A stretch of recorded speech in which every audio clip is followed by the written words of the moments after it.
ramai audiens ni dah atau shoot kat SG dah dekat 500 orang dah live. Kita dah ada di Facebook. Assalamualaikum warahmatullahi taala wabarakatuh. Pertama, saya meminta maaf ada kesilapan dan juga ada masalah connection sedikit internet. Alhamdulillah pada pagi ini seperti yang dijanjikan, kita bersama-sama dengan Dr. Muhammad Rozzi Hassan dalam membicarakan satu diskusi ataupun topik yang berkenaan tentang keusahawanan dan kepimpinan dalam era COVID.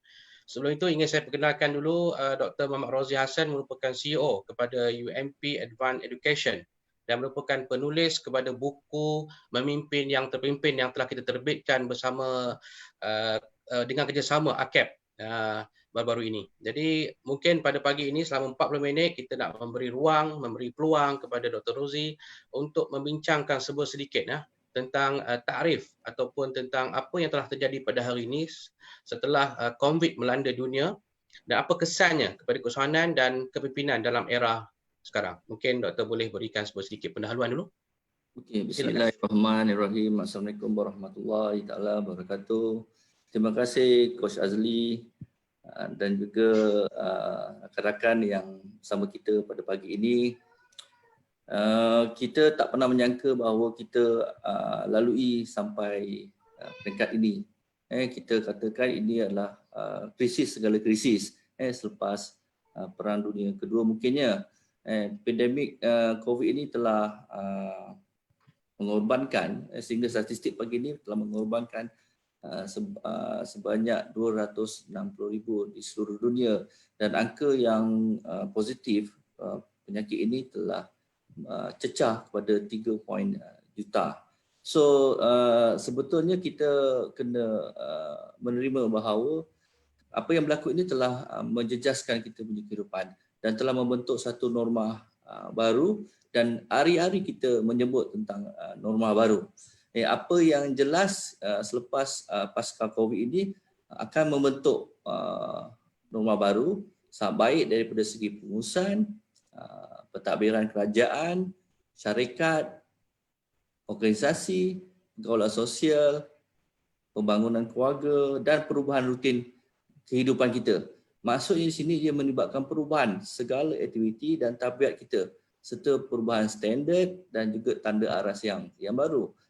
Pendek kata, selepas ini rutin dan cara pengurusan terdahulu atau gaya hidup kita yang terdahulu sudah tidak menjadi relevan. Maksudnya lah kita akan meninggalkan kita punya old habit. Dan hakikatnya landscape ekonomi, politik, sosial, persekitaran, perundangan dan teknologi perlu kita garap dan kita sinergikan dalam era baru. Itu cara umumnya. Kalau segi kompetensinya, saya boleh mengumpas bahawa kita kena mengaktifkan secara serius bagaimana kita boleh membentuk masyarakat yang berkompetensi dalam pelbagai bidang yang kalis masa depan, future proof, cekal dan sentiasa mempunyai daya adaptasi terhadap perubahan.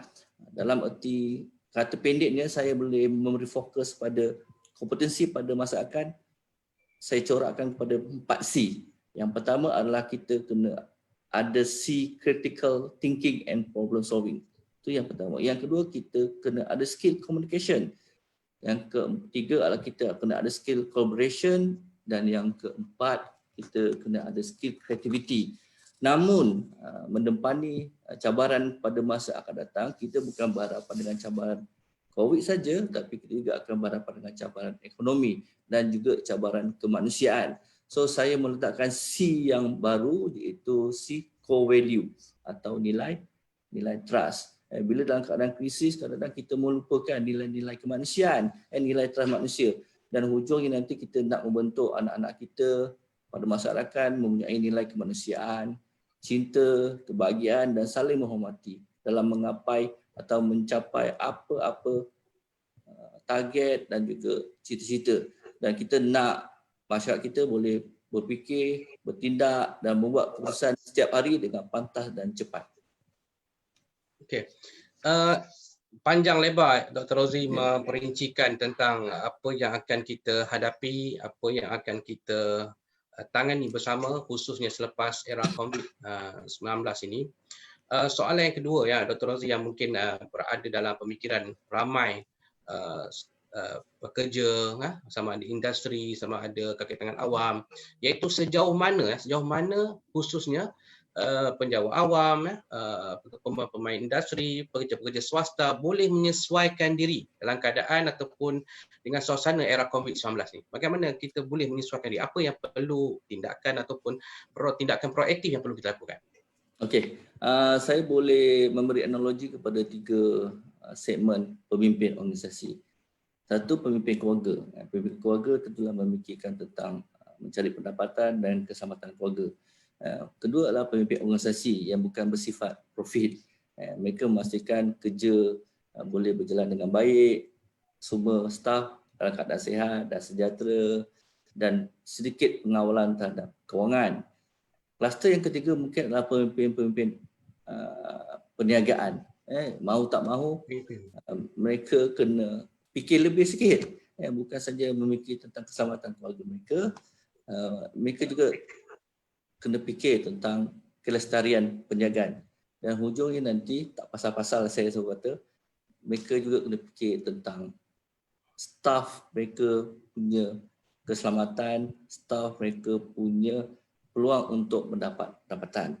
Bermaksud dia perlu menjaga kelestarian company dan ujungnya nanti akan membantu warga pekerjanya untuk hidup selesa.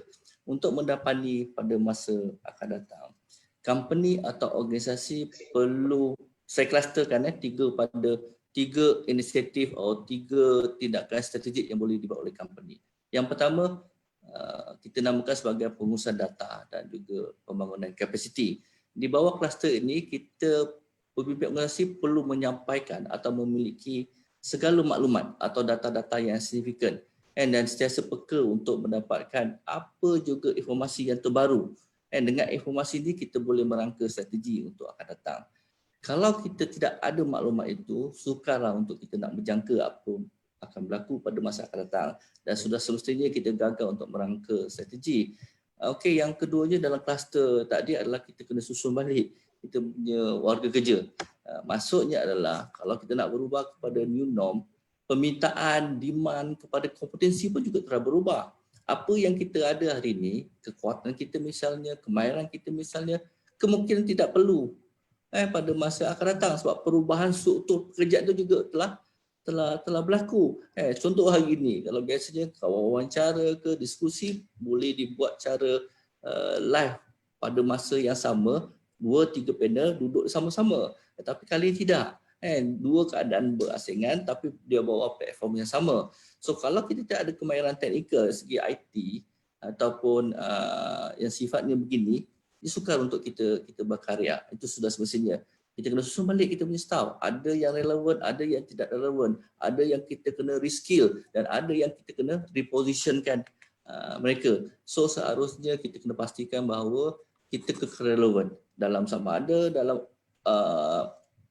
old version company ataupun new norm company. Okay, yang kedua mungkin kita mulalah bergerak sebab kita dah 6 minggu dah, dia tidak boleh tercungap-cungap untuk berperang dalam COVID. So kita dah kena memikirkan pengurusan risiko dan impak bisnes. Ini organisasi bila dalam krisis mesti ada impak. Impak negatif atau positif bergantung pada kita. Kalau kita duduk reda, menguap, dia akan berkesan kepada impak negatif, sama ada impak tu kepada diri sendiri dan juga impak tu kepada company dan ujungnya kepada negara. So dalam konteks ini organisasi atau pemimpin dah mula memikirkan plan contingency, apa nak buat. Kalau tak boleh buat A, buat B. Tak boleh buat B, buat C. Kalau kata kena ada plan A, plan B, plan C. Kalau saya sampai plan Z, balik kepada A, B, C. Banyak opsi-opsi ada. Terutama dalam keadaan sekarang, kita pun tak boleh tahu apa yang akan berlaku pada masa akan datang. Kalau dulu kita jangkakan kita akan berperang dengan IR 4.0. Tak pasal-pasal kita berperang dengan COVID-19. Itu benda yang kita unclear. So benda ni menjadi clear dan kita boleh berkarya dalam satu kerangka yang kita pasti bila ada vaksin dan antidote untuk mengatasi COVID ini. Kalau tidak, kita akan bergerak dalam unclear situation. So apa yang kita boleh buat adalah kita listkan option-option yang ada, ataupun dalam maksudnya adalah kita develop berbagai-bagai option dan kita sentiasa menganalisis daripada hari ke hari untuk memastikan kita kekal sustain. Dan kita kena berfikir untuk transform our business, our organisasi. Kalau jangan kita fikir bahawa company je yang profit oriented je kena berubah. Pejabat kerajaan pun kena berubah. Okey, organisasi pun kena berubah. Contohlah kita ambil di UMP, mungkin kita dapati mungkin kita kena aktifkan betul-betul lah mood online learning. Semacam tidak ada pilihan. Tapi perancangan untuk e-learning ini adalah perancangan yang besar dan memerlukan jangka masa yang panjang dan berstruktur, sebab dia kena melibatkan our stakeholder. Our stakeholder adalah tentunya our student, badan-badan pendidikan fund dan sebagainya. Tambah pula di UMP ni kita tuan hari first PKP tu kita dalam mood pertengahan semester. So game tengah berjalan, game tak habis lagi ni. Tapi player kena tinggalkan padang. Tapi game tengah berjalan. So nak tukar game itu ketika game tengah berjalan agak mencabar dalam konteks UMP. Kalau game tu dah habis, kita ambil game baru, restart tak apa. Sekarang ni game tengah berjalan. Tapi keputusan perlu dibuat supaya orang tidak tertanya-tanya. Itu yang kedua. Yang ketiga adalah ini mungkin tidak menjadi prioriti kepada agensi atau organisasi yang bukan bersifat bisnes. Tapi kalau kita duduk dalam konteks atau environment yang bersifat bisnes, pengurusan kewangan yang sihat dan juga lestari menjadi keutamaan. Cantik bagaimana kita punya plan nanti, ujungnya nanti kita collapse because kita tak uruskan kita punya kewangan dengan baik. Dalam simple calculation adalah kita kena jaga kita punya pendapatan. Kita jaga kita punya cost dan kita kena jaga kita punya cash. Ujungnya nanti kita kita boleh nampak kita punya kewangan ni sustain atau tidak. Berapa lama kedudukan kewangan ini boleh bertahan. Bertahan maksudnya kadang-kadang kita fikir, itu CEO atau pemilik company yang akan fikirkan. Tidak. Bila company tidak ada plan untuk contingency, untuk memberikan satu keadaan kewangan yang sihat, dia akan menjejas balik kepada pekerja. Dan ujungnya nanti peluang pekerjaan tidak ada. Bukan saja peluang pekerjaan baru tidak ada, tapi dia memberi ancaman kepada pekerja-pekerja yang sedia ada. So, kita lihat kenapa bila kerajaan mengaktifkan PKPB, ramai yang belum masuk ke kedai, buka kilang. Kenapa? Kerana mereka tak ada pilihan untuk menjaga kelestarian kewangan mereka. Kelestarian kewangan syarikat akan memberikan signal yang baik kepada ekonomi negara. So mungkin ada orang setuju tak setuju tentang antara memilih kelestarian kewangan, kelestarian ekonomi dengan keselamatan. Sebab kita hidup dalam motivasi yang berbeza-beza. Motivasi kepada businessman adalah memastikan aktiviti syarikat jalan. Kerana apa? Kerana bukan untuk mendapat keuntungan, tetapi memastikan warga pekerja kekal kerja dan untuk mencipta peluang pekerjaan yang baru, yang ujungnya nanti masyarakat akan selesa. Bila masyarakat selesa, ekonomi bagus, kerajaan kurang pening kat situlah. So kerajaan boleh fikir tentang keselamatan. Dan ekonomi didrive oleh company tadi. Kerana apa? Sebab ekonomi dengan keselamatan ini berkait. Kalau ekonomi tidak berjalan, bisnes tidak berjalan, kerajaan tidak boleh mendapat pendapatan melalui cukai perniagaan dan sebagainya. Sebab kalau tidak ada pendapatan, bagaimana kerajaan boleh memulangkan balik kepada rakyat seperti peruntukan, kemudahan, seperti rangsangan ekonomi yang kita dapat hari ini, tidak ada kewangan. So mahu tak mahu dalam keadaan dilema mungkin dialami oleh kita punya awal Perdana Menteri dan juga Kabinet. menteri yang lain tentang dilema nak memilih keselamatan ataupun nak memilih ekonomi. Kita pasti perbincangan banyak berlaku di situ untuk memilih. Maka mau tak mahu selepas melihat pada data, selepas melihat pada contingency plan, mungkin DG Kesihatan pun telah memberi nasihat, kita terpaksa activate our ekonomi. So, dalam bisnes ini perancangan ada, tapi yang paling kita kena jaga adalah kita punya cash. Kita punya cash flow. Dalam company ni cash flow kita kena jaga. Dan biasanya cash flow ini dia berganding Saudara Azli, berganding dengan profit. Sebab cash adalah king, profit adalah queen. Okey, kena tahu benda tu. So gerak untuk lebih laju dalam sektor ekonomi, ujungnya nanti dia akan pulang balik kepada kita punya keselamatan, kemudahan, yang kesihatan. Dan kalau nak cerita pasal apa yang kita, kebocoran yang hilang ataupun kos lepas yang kita dapat ni dah berbilion-bilion. So kalaupun kita rasa cemas, saya rasa Perdana Menteri lagi cemas. Lagi cemas sebab nanti orang kata keselamatan tak tengok, nanti lepas dah keselamatan dah okey, ekonomi pula. So itu juga benda-benda yang dilema yang kita kena fikir, dan penting adalah kita bersama support lah. Alright. Di samping kita berbincang soal keusahawanan dan kepimpinan, saya juga nak ambil peluang kepada semua penonton yang menonton live 40 minit bersama Dr. Muhammad Rozi Hassan ini. Kita juga live di Penerbit dan juga live di UMP Advance page. Boleh layari untuk dapatkan perkongsian ini secara langsung. Sebenarnya selain daripada kita berbincangkan pagi ini, saya juga ingin nak memberi sedikit pengetahuan kepada penonton semua bahawa Dr. Rozi ada menulis sebuah buku di tangan saya ini berjudul Memimpin yang Dipimpin, diterbitkan oleh Penerbit Universiti Malaysia Pahang dengan kerjasama AKEM. Buku ini dijual di Penerbit dan juga di laman web muhbeli.com, yang mana ada dua versi. Satu versinya adalah hardcover dan satu lagi adalah bentuk softcover. Jadi dalam konteks buku ini doktor, saya nak menyentuh sikitlah sebab buku ini pun doktor tulis dan dengan pasukan doktor membincangkan tentang kompetensi, membincangkan tentang performance. Alright. Jadi bila kita bercakap tentang era COVID ni, kita tak dapat lari daripada bercakap soal bekerja dari rumah, work from home. Ini istilah yang dah menjadi istilah biasa. Jadi bagaimana kita nak mengukur sekurang-kurangnya melihat prestasi, produktiviti, walaupun dalam era COVID ini boleh kita kekalkan. Boleh Dr. jawab sikit. Okey, ukuran prestasi tu banyak tak? Salah satunya productivity, output, mesti datang dengan input. Kompetensi akan sentiasa meniti di bibir kita lah tentang apa kemahiran yang kita perlu ada. Kalau simple, kalau kita baca banyak jurnal atau artikel yang menzahirkan satu je solution yang ada sekarang ni adalah penjitilan.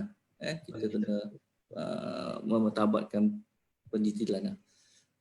Nak cerita pasal digital ni mudah tau untuk kita siapkan kita punya infrastruktur. You siapkan komputer, you siapkan kemudahan-kemudahan contohnya Zoom ke dan sebagainya untuk kita terus bekerja dan berinteraksi. Sepanjang 6 bulan ni, sepanjang 6 minggu ni memang saya rasa saya menikmati betul lah penjitilan ni dan tidak memutuskan usaha kita untuk bekerja. Namun untuk kita berubah ni Coach Azli kita saya rasa untuk siapkan infrastruktur tu yang hard apa benda-benda yang bersifat peralatan ni kita boleh kita siapkan. Tapi yang penting adalah peralihan kepada new norm ini tidak akan berlaku kalau kita tak mengubah kerangka pemikiran ataupun kita punya mindset. Bermaksud kalau kita bersorak, bercerita kat mana-mana, sembang, borak tentang nak hidup pada new norm, tapi kita tak berubah kita punya mindset, dia akan balik kepada old habit lah. Ya, ya. Balik pada office, buat meeting, berjumpa, bertepuk, bertampar. Itu bukan bertepuk tampar, tu bukan new norm akan datang lah. Tengok lambai daripada jauh je.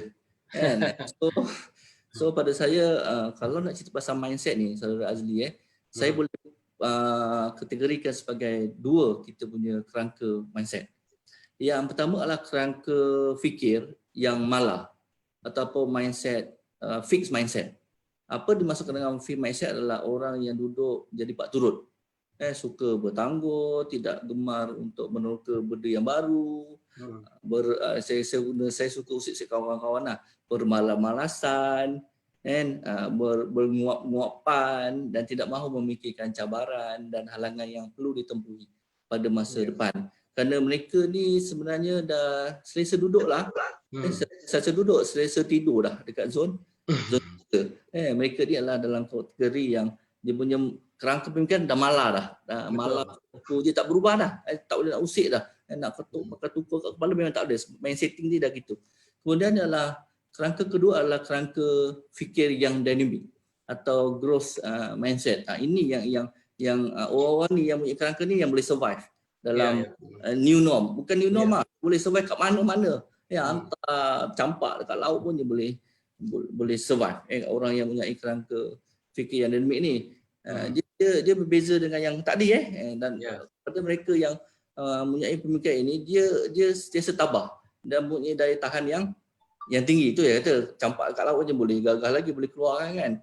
So mereka ini istilah kegagalan mereka ini tidak ada, dan setiap kegagalan itu mereka convert dalam bentuk pembelajaran. Dan apa yang jelas, proses pembelajaran ini menjadi mereka lebih fokus pada benda-benda baru dan bukan memberi fokus pada mengurangkan kesilapan. Saya selalu memberikan pesan kepada rakan-rakan. Salah itu adalah proses. Tak semua orang dapat. Nikmatilah kesalahan dan you belajar. Yang masalahnya adalah kalau you buat kesalahan yang sama. Itu yang salah. Bau kita katakan itu kesalahan tak pernah belajar. Kita sebagai pemimpin kena allow untuk orang buat kesalahan, sebab dengan kesalahan tu dia baru tahu apa kesedapan, apa ertinya kejayaan. Kalau kita duduk dengan asyik tak buat salah je, dia malaikat ke kan, kita pun tak tahu kan. Tapi saya selalu kata trend ni mati kesalahan untuk kita lonjak lebih tinggi. Orang-orang ini biasanya dia bersemangat untuk bekerja. Yang mempunyai motivasi yang tinggi untuk mencapai satu sasaran. Ibarat kata dia ni kalau tak bincang pasal masa depan ni, boleh kata kena stroke lah kepala dia. Dia akan memfikir, dan dia jadi scam kalau dia berbincang dengan orang yang pemikiran malah tadi. Tengok selesa, dan dia akan, kalau didudukkan dua kelompok pemikiran ni dalam satu bilik, dia boleh berlawan lah. Satu yang dynamic, satu yang duduk tenang kan, duduk tenang, tak ada apa yang berlaku, itu ada. Tapi pada saya dalam doktrin pemikiran yang baru kita ni, kita nak orang sentiasa dynamic lah. Tidak ada dynamic, proaktif, responsif, agresif dan berani mengambil risiko. Itu perasaan. Saya rasa 4-5 sifat ini cukup memberikan perisai kepada mereka untuk bergerak kepada new norm. Kalau ada mana-mana di sini you adalah HR manager atau organisasi, tak payah tanya banyaklah. Uji dia ada tak sifat ini. Dynamic tak? Proaktif tak dia? Responsif ke tidak? Dan penting mengambil risiko ke tidak? Jadi janganlah kita kata nak buat sesuatu yang baru tapi tidak mengambil risiko, sebab kita tak tahu apa yang berlaku ke depan. So kita mencuba. Tadi A sampai Z, option tu. So option tu datang dengan mengambil risiko lah. Jangan kata takut kena marah, takut nanti staff tak setuju. Kita pemimpin kita kena bersedia lah kan. So dan environment staff pun kita kena alu-alukan, ataupun biasa kalau kita bos kita bersedia untuk menerima kita punya kesalahan, kita pun juga kena berkongsi sama lah kalau bos kita buat kesilapan. Ya. Bukan hidup je start kerja nak melakukan kesilapan. Itu bukan new normal, itu abnormal namanya. Abnormal. So kita kena ada sifat tu Coach Azli Ya. Kalau ada tu saya katalah new normal ke IR ke IR ke apa ke, kita dulu masa saya sekolah dulu saya tak pernah terbayang saya hidup dalam wawasan 2020 dapat COVID. Tak pernah saya baca balik ada ke sebut pasal COVID. Saya tak tahu kalau Tun M buat wawasan tu ada sebut pasal COVID, tidak ada. okey. Alih-alih itu kita jangka kan, kalau kita kata wawasan 2020 tu dah kedapan, rupanya COVID lagi nakal lah, kedapan terus. Ya.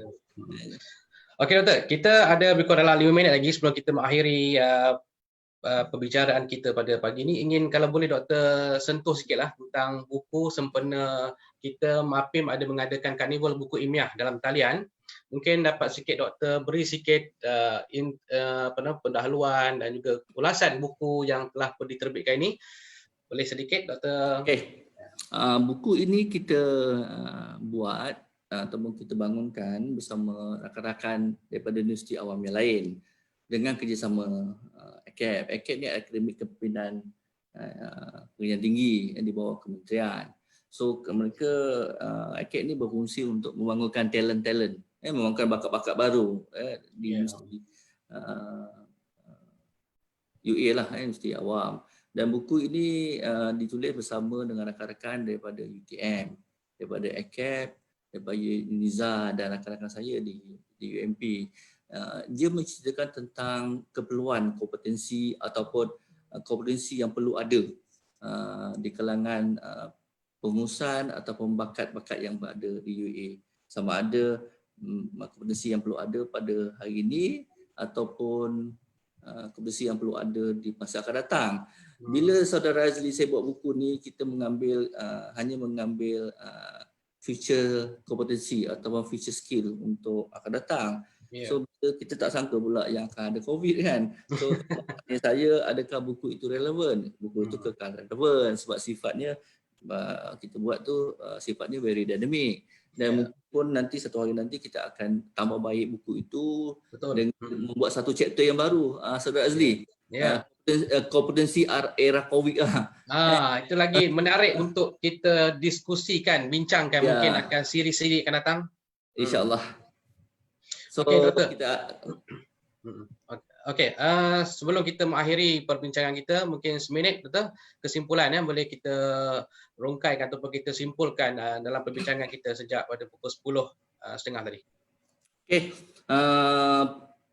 Nasihat saya lah dalam keadaan sekarang dan memikir hari mendatang, kita kekal tenang lah.